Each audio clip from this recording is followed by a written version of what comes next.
The Great Molasses Flood, also known as the Boston Molasses Disaster, was a disaster that occurred on January 15, 1919, in the North End neighborhood of Boston, Massachusetts.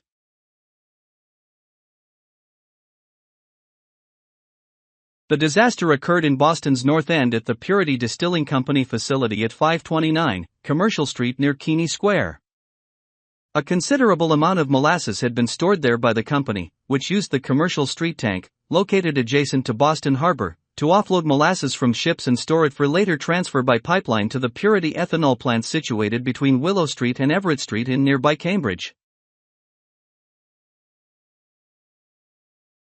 On January 15, 1919, temperatures in Boston had risen above 40 degrees Fahrenheit, 4 degrees Celsius, climbing rapidly from the frigid temperatures of the preceding days, 91, 95, and the previous day. A ship had delivered a fresh load of molasses, which had been warmed to decrease its viscosity for transfer. Possibly due to the thermal expansion of the older, colder molasses already inside the tank burst open and collapsed at approximately 12:30 p.m. Witnesses reported that they felt the ground shake and heard a roar as it collapsed, a long rumble similar to the passing of an elevated train. Others reported a tremendous crashing, a deep growling, a thunderclap like bang, and a sound like a machine gun as the rivets shot out of the tank.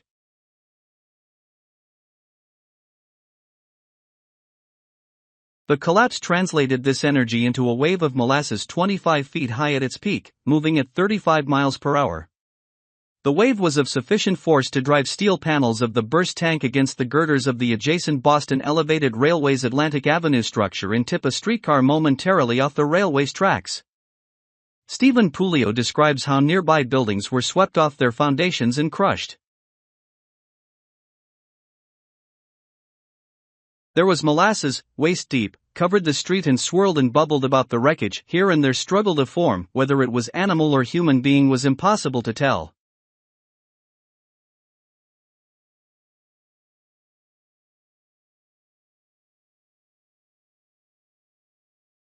Only an upheaval, a thrashing about in the sticky mass, showed where any life was. Horses died like so many flies on sticky flypaper. The more they struggled, the deeper in the mess they were ensnared. Human beings, men and women, suffered likewise.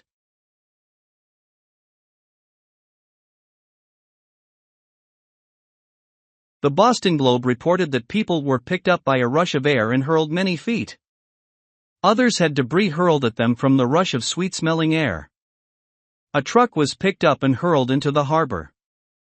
After the initial wave, the molasses became viscous, exacerbated by the cold temperatures, trapping those caught in the wave and making it even more difficult to rescue them. About 150 people were injured, and 21 people and several horses were killed. Some were crushed and drowned by the molasses or by the debris that it carried within. The wounded included people, horses, and dogs. Coughing fits became one of the most common ailments after the initial blast.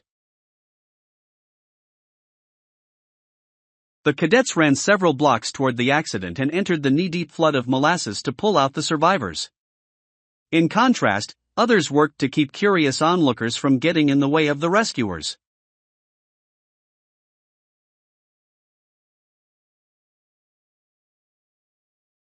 The Boston Police, the Red Cross, and Army and Navy personnel soon arrived. Some nurses from the Red Cross dove into the molasses, while others tended to the injured, keeping them warm and feeding the exhausted workers.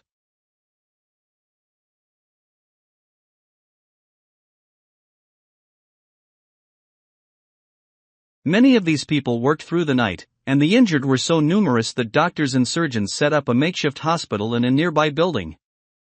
Rescuers found it difficult to make their way through the syrup to help the victims, and 4 days elapsed before they stopped searching. Many of the dead were so glazed over in molasses that they were hard to recognize.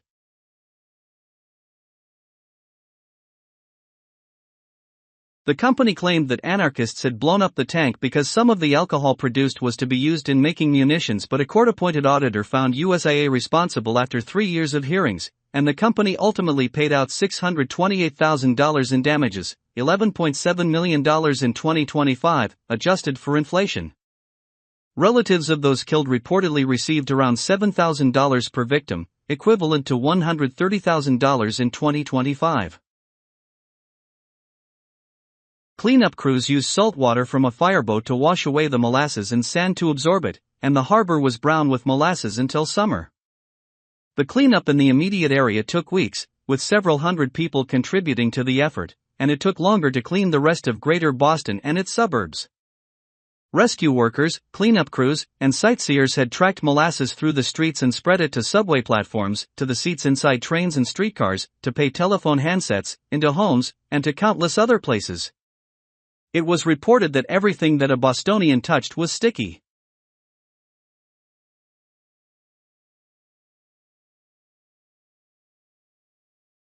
Several factors might have contributed to the disaster. The first factor is that the tank may have leaked from the very first day that it was filled in 1915. The tank was also constructed poorly and tested insufficiently, and carbon dioxide production might have raised the internal pressure due to fermentation in the tank.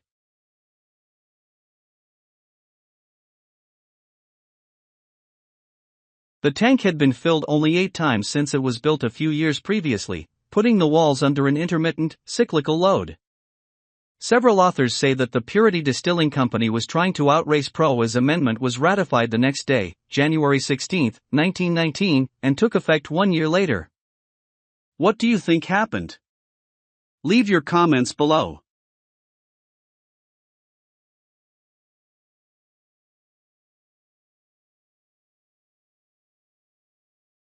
USIA did not rebuild the tank. The property formerly occupied by the Molasses Tank and the North End Paving Company became a yard for the Boston Elevated Railway, predecessor to the Massachusetts Bay Transportation Authority. It is now the site of a city-owned recreational complex, officially named Langone Park, featuring a Little League baseball field, a playground, and bocce courts. Immediately to the east is the larger Popolo Park, with additional recreational facilities.